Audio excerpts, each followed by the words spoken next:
This is Speed Demons. I've just played it for the very first time while I was trying to get my son to sleep. It was really helpful because, this game really gets your adrenaline going, so while he was going to sleep, it was keeping me awake so I could come down here and stream. So it's a very kind of a simple, straightforward game with a lot of cars and a lot of speed and a lot of explosions, which is exactly the kind of thing I'm getting into. It's kind of like a stylized top-down Burnout, and I was a huge fan of the original Burnout games back in the day, so I've just gotten through the prologue, which basically taught me sort of how each of the game modes works. And it looks like there's like a whole series of chapters here, and each of them contains a bunch of different races of different types. So let me start with Track Race. So the way this game works is, you've got a car, you're watching it from top down, and then you basically, you push on the left and the right sides of the screens. Why am I off the highway? Is this an on-ramp? I hope I can eventually get back on the highway. This is a weird place to be starting. Hey, can I... Oh, I can get back over. Okay, well, I am way behind. Hold on a second. No. Is there a way to restart this? Oh, man. I think I just accidentally got off the highway immediately. Now I'm way behind everybody else. Well, let's see if their rubber band mechanic works. Okay, so here we go. Here's number 23, number 22, and number 21. Okay, so you see, I hold on the left side of the screen to turn left, on the right side of the screen to turn right. You can also drag your finger back and forth to steer. But I found that, that's probably really good on a phone. I found that on an iPad I had to move my hand way too much for that to work. One thing that kind of surprises me is the fact that there are not nearly... usually these highways are just completely full of random cars, and you're not just trying to race with the other red cars, but you're also trying to dodge or collide with a bunch of white cars, which are basically made out of glass and explode on contact, which is great. I think that Track Race must be a new type of event that I haven't played before, where they don't actually have obstacle cars out here on the road. But you can see, I got ahead of everybody, and since I don't have any obstacle cars, it shouldn't be too hard to stay ahead of the pack. It's hitting the obstacle cars that usually has caused me problems. So I guess you're sort of, seeing this game in easy mode initially, but you're going to see a lot more complexity in some of the some of the other events. But that's the basics, right? You're driving a car around, trying to stay ahead of the other cars, and the main thing you're trying to do is avoid collisions, because collisions are what set you back. So so we just got, ooh, what is this? A new vehicle. I can collect vehicles? I didn't know that. Okay, so let's try something that's a little bit different. Let's try Takedown. I'm trying to go for something that's a little bit more dramatically different.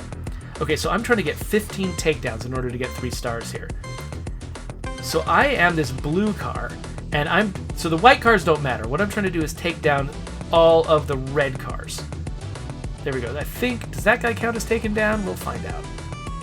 I think as long as he's capable of getting back on the road, he's not taken down. So if you do enough damage to these cars, like just colliding with a car, progresses it towards a takedown. But if you can actually slam it into something really heavy, if you can crush it against a wall, make it collide with a big heavy car. Oh no, I'm trapped behind a van. That is completely inconvenient. Okay. So when you're trying to hit that car, when you're trying to collide with somebody, when you're trying to steer smoothly, just holding your right or left thumb on the, oh man, I meant to hit the car and I hit the truck instead. I'm holding on the left and right hand side of the screen to do these turning maneuvers. Yes, took down both of those cars. But when you actually get trapped behind a car, you can actually just tap the steering, and I think it does something different to your car. Oh crap! Nope. Get back up. Oh, am I trapped on the other side of this barrier? Well, that is extremely inconvenient. Let's restart. There we go. So one thing to note about this game is that there's no accelerate button. Basically, they assume you want to be accelerating maximally at all times. So they just accelerate the car for you. Really, how you accelerate in this game... There we go. Oh, road rage. I think that makes me extra powerful, and I can... Oh, if I don't suck, I can get takedowns much more easily. I'm not sure how I unlock road rage. Is it a certain number of collisions? I'm really not sure. Okay. I keep starting thoughts and then getting distracted by what's going on the screen here. So I got 15 takedowns. Okay, that's good. So sorry, I don't need to play that one again because I got all 3 stars. Let's see here. Let's try escape. So escape is the opposite of takedown. Instead of me being in a blue car trying to take down red cars, I'm in the red car and a map full of blue cars. And I'm trying not to get killed. So they will dodge in front of me like crazy. You can see I've got a health bar at the top, determining, how much of this damage I can take. And so I'm really trying hard not to get hit by this exact blue car that I cannot avoid. You notice you actually end up using the brakes more often in this mode, because if the car starts careening towards your front end, you can just jam the brakes on and let them just shoot ahead of you. But anyway, the point that I was trying to make before is that because I don't have an accelerate button, the way I accelerate is dodging obstacles. Like that's, oh, look, he says, hitting an obstacle. You basically, you try to look ahead of you, you try to dodge obstacles, and the longer you can keep from hitting cars, the faster you go. And so the game really ends up, instead of just being about holding down a button, which is, it's very easy for a game like this to devolve into that, to feel like the main thing you're doing is just holding the same button again and again. They take that button away from you, like, nope, you're not holding a button. What you're doing is the more interesting problem of trying to solve a route through the cars ahead of you, while also keeping these blue cars from having an opportunity to take you down. Oh, okay, are my wheels literally just sideways? What? How do I even deal with this? Okay, here we go. I assume I took a bunch of damage from that. Oh, I didn't realize that this white thing was an actual hard barrier I couldn't go through. That is one of the disadvantages of top-down. There's actually several disadvantages to top-down. Normally in a racing game, you've got an over-the-shoulder type perspective. You're looking over the top of your car, and you can see the road ahead of you. And, oh, nope, really don't want to get stuck behind that white car. And the advantage of that is you can be looking at your car and the path ahead of your car at the same time, whereas in this game, I can't look at both of them at the same time. So when I look ahead at the obstacles and try to plan my route, I lose track of my car. Oh yes, okay, I got to the end without getting taken down, so that's good. But yeah, I lose track of my own car. So I can't actually see where I am, and I end up hitting simple obstacles that are right in front of me. But if I just stare at my own car to avoid the immediate obstacles, I can't see the road up ahead, and I end up, losing track of what's going on there. So part of the challenge of this game is the sense that, I feel like if I were actually in the real car, I might actually do a better job of dodging the obstacles. I wouldn't want to try it because, I don't want to actually put my real life on the line. But even if I just had that perspective of, looking out the window of the car, or, being in with the chase camera that's behind me, I might actually be able to do a better job of dodging, because I could keep myself and my destination in view at the same time. So Wolfo78 says, I played the older version of this game before when I was younger, but I wasn't very good at it. Are you talking about the 1999 version? Because I just discovered there was a 1999 version when I looked at the options for listing this game on YouTube. So, Yeah, so, and Waring says, I played a lot of similar games on Congregate. So, yeah, so I have played a lot of games that involve top-down car controls on the iPad. I'm not calling any of their names to mind, but I have played a bunch of games like this. I gotta say, this game, Speed Demons, is one of the better ones that I've tried in terms of just the accessibility of the controls, because there's a lot of games where, for instance, your car can be driving in any direction on the screen, and you're steering back and forth, but it's really easy to get turned around. There's other games that really sort of require you to manage your acceleration at the same time as you're steering, which adds complexity.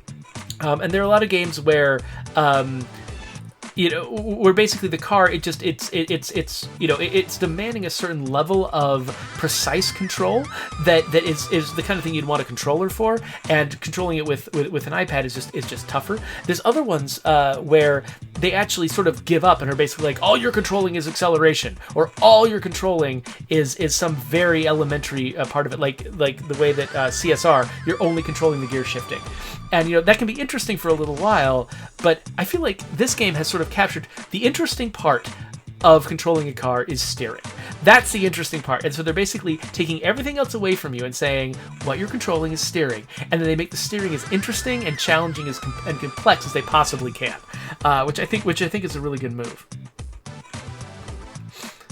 So Wolfo78 says, yeah, he's talking about the 1999 version. It says, I'm almost the same age as it, give or take a few months, depending on when it was released. So, yeah, so you are much younger than me. But, the games that were released around the time that I was born include Pong and Pong. So, yes, I am enjoying the game, but I'm not going to review it yet. Okay, so let's do just one more before we call this quits. I did Escape, I did... You know, let's do Rally, because I've forgotten what Rally is, and so we can discover it together. Oh yeah, this is just passing, guys. Okay, so it's not about trying to be ahead at the moment the finish line passes, which sometimes can be frustrating, right? Like if somebody pulls ahead of you right at the very end, or whatever. It's like, it's interesting to have it be, basically, it's the same... It's the same basic idea, you know, whether you're trying to be the first across the finish line or whether you are playing this rally game, it is still always about passing the red cars. But in this one, they're just making it nakedly just entirely about passing the red cars. That's the only thing it's about. Okay, so... Yeah, and you'll notice it's not just about... Like, I can't pass the same car multiple times, like go back and forth and have it count. When a car passes me, my... you know, my number goes down.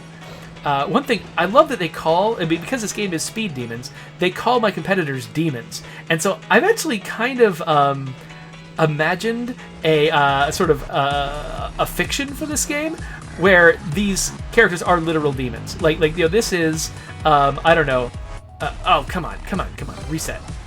Oh my gosh, this, okay, I was doing so well a second ago. Now I've got 37 seconds trying to make up for lost time. Okay. Anyway, I like to imagine that we're in sort of the race course of purgatory, and these are actual demons that I'm racing against. And the blue ones, I don't know, they're probably angels. I haven't quite figured out the entire thing, but it's kind of like how, you know, I loved the headcanon for Burnout Paradise, which was, this is a post-apocalyptic world controlled by robotic cars.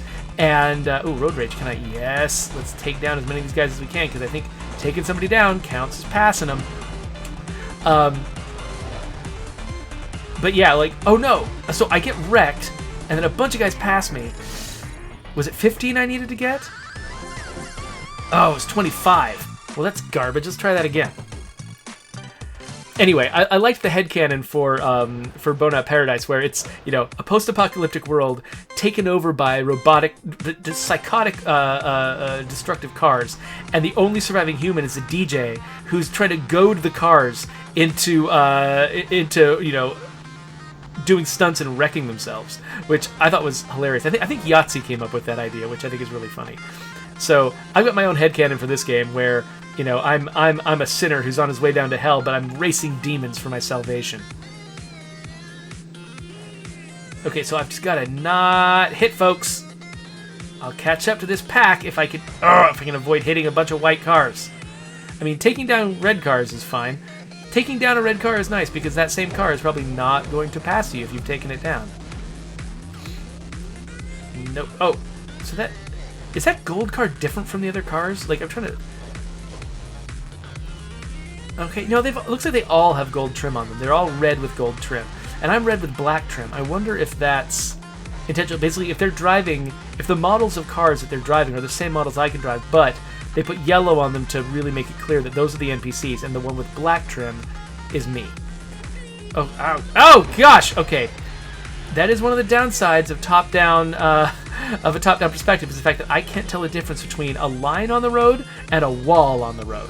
So that yellow thing is a wall on the road, and I need to not collide with it. Okay, I'm so close to the 3-star target. No, hey, how are you all going faster than me? You are jerks, that's why. Okay, but I've got road rage now, so I'm going to take you all down. You are all going to explode. Nope. Nope. Nope. Okay, time up. I wasn't looking at the number. How did I do? 33. All right. Exactly. Well, perfect. Okay, well, let's back out here. So, I intend to keep playing this game. I mean, because it's very it's exciting while you're playing it. Bad things can happen, but I haven't gotten so frustrated by it that I just want to throw my iPad across the room. Partly because each of these challenges is so short. Replaying it to try to do better the second time around doesn't feel like a huge hassle. It doesn't feel like a big burden. It's kind of like playing Trials. Where the whole idea is, yeah, you fail sometimes, but it's quick to get back on the horse and try again. So let's wrap this up and put some other. I can't even figure out where to point. Some other stuff on the screen, and yeah. It doesn't help that I mirror myself on the State of Decay 2 stream, so my hands are in the wrong place.